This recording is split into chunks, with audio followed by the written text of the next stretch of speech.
Friends, lesson number 3 नाज़ीवाद और Hitler का उदय। इसमें आज अपन पढ़ने जा रहे हैं मंदी के काल के बारे में। तो मंदी का काल जो रहा वो 1929 के लगभग रहा, 2829 के लगभग। देखिए, उस समय के बारे में आज अपन बात करने जा रहे हैं। तो देखिए, सबसे पहले अगर अपन बात करें तो 1924 से लेकर 28 तक जर्मनी जो है वहाँ पर कुछ स्थिरता आई थी। स्थिरता आने का रीज़न क्या था? क्योंकि अपन ने इसके पहले वाले टॉपिक में बात की थी कि वहाँ पर जो है जर्मनी का अमेरिका का हस्तक्षेप हो गया था। तो जर्मनी ने डाउस की नीति अपनाई थी, डाउस की, उसके कारण वहाँ पर थोड़ी सी स्थिरता जो है वो बनी। अब उसके बाद में क्या था कि वो जो स्थिरता थी वो केवल कुछ क्षणिक थी। क्षणिक का मतलब यूँ है कि केवल कुछ समय के लिए थी। कुछ समय का मतलब यूँ है कि जैसे अमेरिका का जब तक कर्ज उसके ऊपर था तब तक उसकी व्यवस्थाएं चल रही थी। लेकिन 1929 में अचानक वहाँ पर जो शेयर मार्केट था, वॉल स्ट्रीट एक्सचेंज, उस वॉल स्ट्रीट एक्सचेंज धराशायी हो गया। धराशायी होने का रीज़न क्या रहा? क्योंकि वहाँ पर जो है अचानक लोगों ने कीमतों में गिरावट के बारे में सोचते हुए लोगों को लगा कि भाई कीमतों में गिरावट होगी, इस कारण उन्होंने अपने शेयर बेचने शुरू कर दिए। बेचे तो इसमें आप देखेंगे 24 अक्टूबर को केवल एक दिन में 1.3 करोड़ शेयर बेच दिए गए। इसकी वजह से क्या रहा कि अमेरिका का जो निर्यात था 1929 से 1932, इसके बीच में अमेरिका की जो आय थी वो आय काफ़ी गिर गई, केवल आधी रह गई। फैक्ट्रियां बंद हो गई, निर्यात भी गिर गया। तो इन सब से धीरे धीरे मंदी के दौर में चले गए। अब जो था कि इस दौरान इसका जो सबसे बुरा प्रभाव पड़ा, ये जो मंदी हुई इसका सबसे बुरा प्रभाव पड़ा जर्मन की अर्थव्यवस्था पर। वहाँ जर्मन की अर्थव्यवस्था जो है, देखिए अर्थव्यवस्था जो है औद्योगिक उत्पादन के ऊपर टिकी है, क्योंकि उससे निर्यात होता है तो विदेशी मुद्रा की आवक होती है। तो औद्योगिक उत्पादन जो है वो 1932 में, जो 1929 से कंपेयर करें तो 1929 से 32 तक आते आते मात्र जो है 40% रह गया था उनका औद्योगिक उत्पादन। अब औद्योगिक उत्पादन कम हुआ, मंदी का दौर चल रहा है, तो फैक्ट्रीज़ बंद हुई। फैक्ट्रीज़ बंद होने से लोग बेरोज़गार हो गए, और बेरोज़गार हो करके मतलब उनके हालात ऐसे हो गए कि वो लोग हर कोई व्यक्ति भले ही कितना ही एजुकेटेड हो, कितना ही कैसा भी हो, लेकिन उन लोगों ने मतलब एक नया तरीका निकाला कि गले के अंदर पट्टी डाल करके, गले के अंदर एक स्लेट जैसा कुछ रख करके उसके ऊपर लिख देते थे कि मैं कोई भी काम करने के लिए तैयार हूँ। तो ऐसी तख्ती लिए वो घूमते थे। इसका मतलब यूँ था कि मतलब बेरोज़गारी बढ़ गई। तो बेरोज़गारी के बढ़ने से क्या होगा? जब बेरोज़गारी बढ़ेगी तो ये जो लोग हैं बेरोज़गार, ये क्या करेंगे? ताश खेलेंगे और गप्पे लड़ाना जिसको अपन कहते हैं, तो मतलब बातें चीतें करना फालतू की इधर उधर से जो भी है, तो झुंड लगाए रहना। और इसके अलावा आपराधिक गतिविधियां बढ़ जाना, क्योंकि बेरोज़गार है तो अपने परिवार का पेट भरने के लिए वो आपराधिक गतिविधियों में लिप्त होता जा रहा था। अब इस दौरान अगर सबसे सेफ कोई था तो वो था मध्यम वर्ग। आप इसमें देखेंगे, इस पैराग्राफ में सेकंड वाली लाइन में देखिए, मध्य वर्ग खास तौर से वेतनभोगी कर्मचारियों और पेंशनधारियों की बचत भी सिकुड़ती जा रही थी।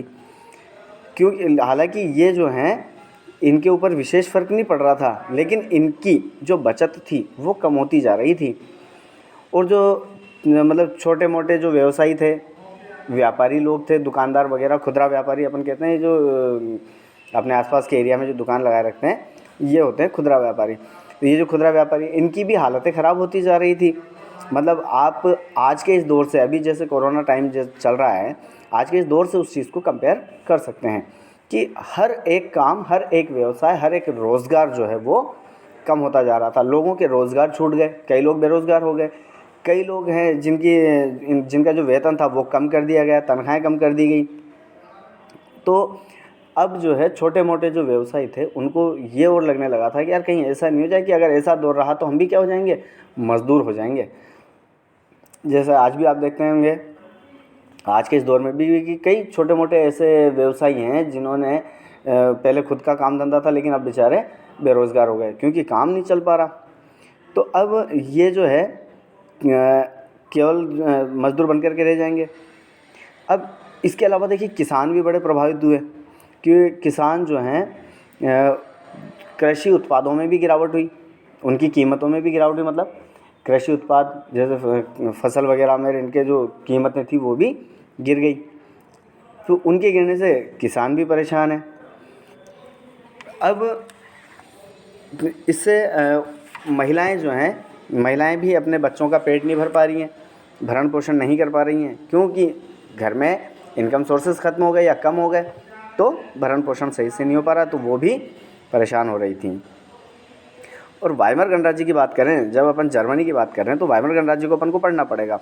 तो वाइमर गणराज्य में कुछ ऐसी चीज़ें और थी जिसकी वजह से कि वाइमर गणराज्य के हालात और ज़्यादा ख़राब हो गए। जैसे वहाँ पर अस्थिरता और तानाशाही का मतलब वाइमर गणराज्य में कुछ ऐसी कमियां थी। अब वो कमियां क्या थी, जैसे कि वहाँ पर एक जो है चुनाव के अंतर्गत एक चीज़ है आनुपातिक प्रतिनिधित्व से संबंधित नीति को अपनाया गया, जो कि अपने यहाँ पर राष्ट्रपति के निर्वाचन में लागू किया जाता है।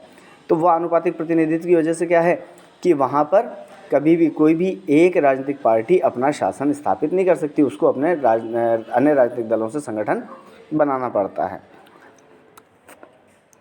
इसके अलावा दूसरी जो बड़ी समस्या थी वो थी वहाँ के संविधान का अनुच्छेद 48।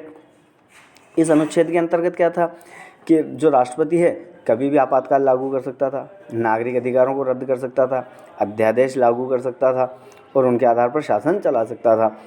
तो इसके कारण क्या था, जब भी मतलब थोड़ा सा भी स्थिति ऊपर नीचे लगी, राष्ट्रपति ने आपातकाल लगा दिया साहब, कभी भी राजनीतिक नागरिकों के जो है अधिकार वो रद्द कर दिए।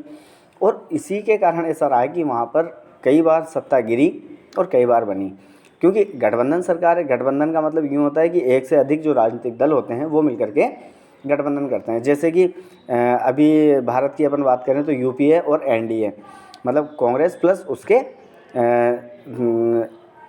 उसकी विचारधारा वाले राजनीतिक दल, और दूसरी तरफ बीजेपी और उसकी भी राजनीतिक विचारधारा वाले राजनीतिक दल। जैसे अभी राजस्थान की बात करें अपन, तो यहाँ पर जैसे कांग्रेस जो है वो स्पष्ट बहुमत में कांग्रेस भी नहीं थी और बीजेपी भी नहीं थी। तो कांग्रेस ने क्या किया कि कुछ अन्य जो राजनीतिक दल हैं जिनसे पैक्ट किया या उनकी विचारधारा जो है वो समान थी, तो उन्होंने उनके साथ मिलकर के अपना यहाँ पर कांग्रेस की गवर्नमेंट बनाई। ऐसा कई राज्यों में है और इस तरीके से शासन सत्ता चलाई जाती है। अभी अपन बात करें तो वहाँ पर क्या था कि इन्हीं हालातों के कारण वहाँ पर छोटे से जीवन काल में भी 20 बार मंत्रिमंडल चेंज हुआ। मतलब एक जो गवर्नमेंट रही उसका औसत कार्यकाल रहा 239 दिन। ये भी नहीं था, ये भी मतलब अधिकतम है कि अधिकतम जो है 239 दिन का कार्यकाल उनका वहाँ पर रहा। तो इस जो है वाइमर गणराज्य, वहाँ के हालात और ज़्यादा ख़राब थे। तो ये था अपना मंदी के साल, जो कि वैश्विक मंदी थी 1928 से 1932 तक। Okay, thank you.